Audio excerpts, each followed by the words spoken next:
even if we don't know what a resurrected body means or looks like, we know what an empty tomb looks like. We know what an empty tomb smells like and what it sounds like. And each one of us is here this morning because there is something compelling about how we now experience the resurrection power that comes from Jesus, who could not be contained by a horrific death. Being here for these compelling reasons to celebrate the kind of Easter we came to celebrate is not good enough. All during Lent, we've been exploring the idea that we can give up perfection and we can accept the places and ways in which good enough is enough. But today, on Easter Sunday, it's not good enough to come here for the celebration and then go home as if nothing has changed.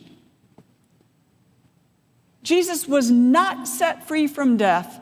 The stone was not rolled away just so that we could put a bobblehead of Jesus on our dashboard or throw up a picture on our wall. I know some of you have bobbleheads. What Easter did after that morning when Mary found the stone rolled away and Jesus' dead body gone, what Mary did in that moment was she looked and saw this person that she thought was the gardener. She did not recognize him. And so what Easter did was to serve as the catalyst for hope for an entire community of people who were witnesses to all that Jesus said and did. And then you know what happened from there. They were not silent. They went all over the world, at least the world as it was conceived of in those days, and they spread the news that death could not stop God. The God of liberation had rolled the stone away, and Jesus appeared in various ways to the followers, and then they were catalyzed. Easter was the catalyst. The disciples were catalyzed to go out and spread the good news of liberation, of freedom, of power over the powers of oppression. It seems so contradictory since many of them were also murdered by the empire. But by then, nothing could stop the spread of hope, the spread of this vision of a whole new world where domination systems were ended so that liberation and freedom could take root. Jesus' body was at the center of the Easter story in John.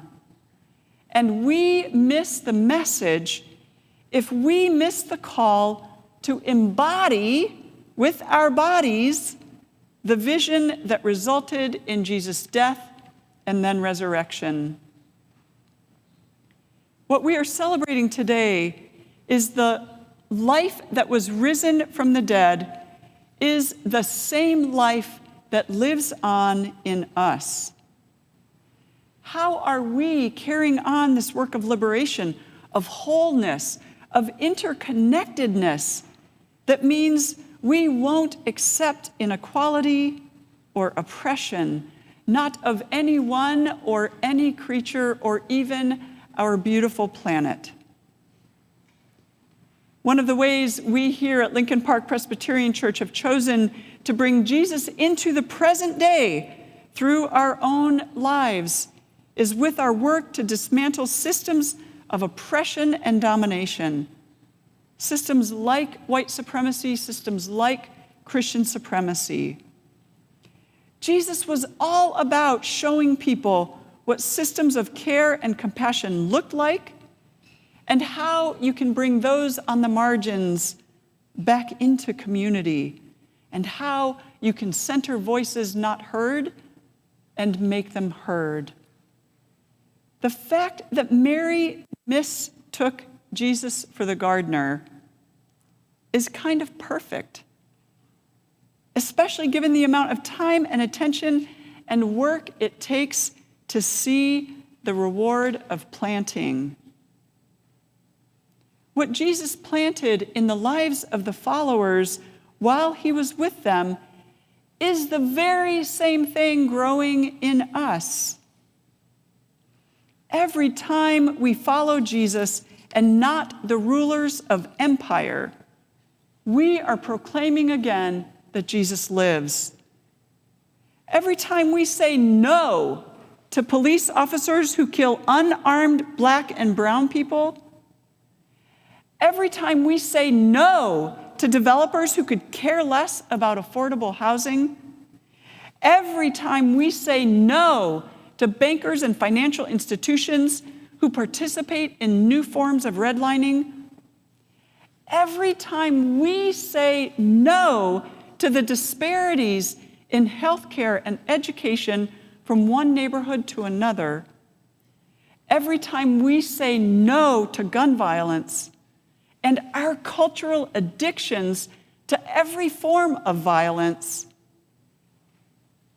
every time we say no to an academy who would give Will Smith 10 years banishment while our justice system refuses to charge the white officers who killed Adam Toledo and Anthony Alvarez, every time we say no to someone on the bus or the street who demeans another human being, every time we say no to those who would desecrate the land in exchange for more money,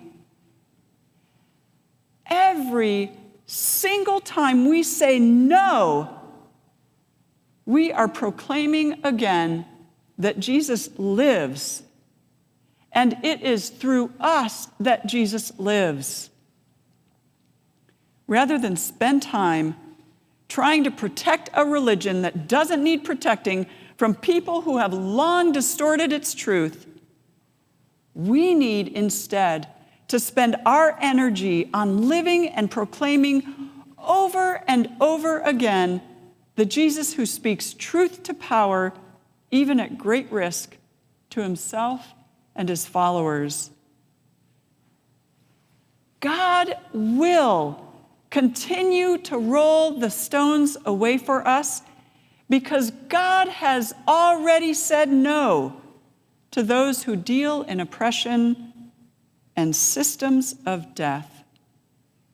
And so, on this Easter Sunday, may resurrection power be with us.